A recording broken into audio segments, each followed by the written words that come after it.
Γεια σας φίλε και φίλε μου.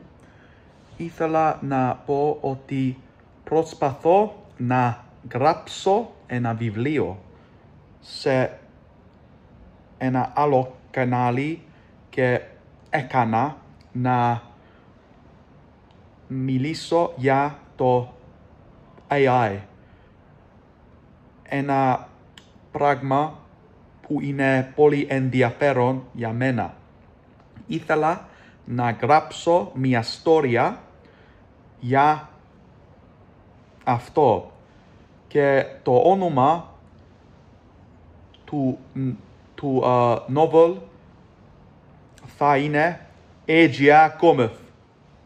Αυτό χρησιμοποιεί την λέξη Cometh. Αυτό είναι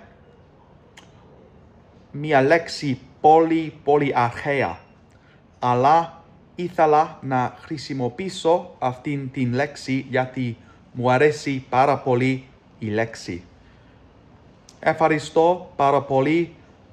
Εδώ είναι το link για το κανάλι. Είναι πολύ ενδιαφέρον από τι κάνω στο αυτό κανάλι, αλλά δεν ήξερα να πω. Δεν νόμιζα να πω. Συγγνώμη, δεν νόμιζα να πω σήμερα. Ευχαριστώ και τα λέμε.